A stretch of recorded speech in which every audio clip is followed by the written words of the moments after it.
KPCC പ്രസിഡന്റിന്റെ പേരിൽ വ്യാജ കത്ത് പ്രചരിപ്പിച്ച കേസിൽ കെ സുധാകരന്റെ സഹോദരി പുത്രനെ ചോദ്യം ചെയ്തു. സണ്ണി ജോസഫ് നൽകിയ പരാതിയിൽ സൈബർ പോലീസാണ് ചോദ്യം ചെയ്തത്.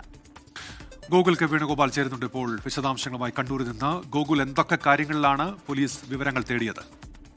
ഉന്മേഷ്, രസ്ന, കണ്ണൂർ MP കെ സുധാകരന് നിയമസഭാ തെരഞ്ഞെടുപ്പിൽ സീറ്റ് നൽകരുതെന്നാവശ്യപ്പെട്ട് AICC അധ്യക്ഷൻ മല്ലികാർജ്ജുൻ ഖാർഗെക്ക് സണ്ണി ജോസഫ് കത്ത് നൽകിയെന്ന തരത്തിലുള്ള ഒരു കത്ത് സോഷ്യൽ മീഡിയയിൽ ഉൾപ്പെടെ പ്രചരിച്ചിരുന്നു. അതിനെ തുടർന്ന് സണ്ണി ജോസഫ് തന്നെ അത് വ്യാജ കത്താണ് എന്നാവശ്യപ്പെട്ടുകൊണ്ട് സൈബർ പോലീസിന് പരാതി നൽകിയിരുന്നു. Advocate KJ Joseph, Abdul Khader KR എന്നീ അക്കൗണ്ടുകൾ വഴിയായിരുന്നു ആദ്യമായി ഈ കത്ത് സോഷ്യൽ മീഡിയയിൽ പ്രചരിച്ചത്. അതിനെപ്പറ്റി അന്വേഷിക്കണമെന്ന് ആവശ്യപ്പെട്ടുകൊണ്ടായിരുന്നു സണ്ണി ജോസഫ് പരാതി നൽകിയിരുന്നത്. ആ പരാതിയെ തുടർന്ന് അന്വേഷണം നടത്തിയതിലാണ് ഇപ്പോൾ കെ സുധാകരന്റെ മരുമകനെ പോലീസ് ചോദ്യം ചെയ്തിട്ടുള്ളത്. ആലക്കോട് സൈബർ പോലീസ് സ്റ്റേഷനിലേക്ക് വിളിച്ചു വരുത്തി ചോദ്യം ചെയ്യുകയായിരുന്നു. സണ്ണി ജോസഫ് AICCക്ക് അയച്ച കത്ത് എന്ന നിലയിലായിരുന്നു അത് പ്രചരിപ്പിച്ചത്. നേരത്തെ സണ്ണി ജോസഫ് പരാതിയിൽ പറഞ്ഞിട്ടുള്ള ആളുകളെ ചോദ്യം ചെയ്തതിൽ നിന്നാണ് ഈ സുധാകരന്റെ മരുമകനായിട്ടുള്ള അജിത്ത് എന്ന് പറയുന്ന വ്യക്തിയിലേക്ക് എത്തിയിട്ടുള്ളത് എന്നാണ് മനസ്സിലാക്കുന്നത്. എന്തൊക്കെയാണ് മൊഴി നൽകിയത് എന്നതിനെ സംബന്ധിച്ച വിവരങ്ങൾ ഇപ്പോൾ ലഭ്യമല്ല. അതേസമയത്ത് തന്നെ തനിക്കെതിരെയുള്ള കത്ത് വ്യാജമല്ല എന്നായിരുന്നു കെ സുധാകരൻ MPയുടെ തുടക്കം മുതലുള്ള നിലപാട്.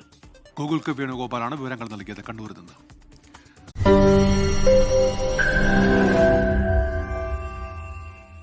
ലോകത്തെവിടെയായാലും ഏത് സമയത്തും 24 വാർത്തകളും ഓഗ്മെന്റഡ് റിയാലിറ്റി പാക്കേജുകളും എക്സ്പ്ലെയിനറുകളും വിശദമായി കാണാൻ ഞങ്ങളുടെ YouTube ചാനൽ നിങ്ങൾക്ക് സബ്സ്ക്രൈബ് ചെയ്യാം.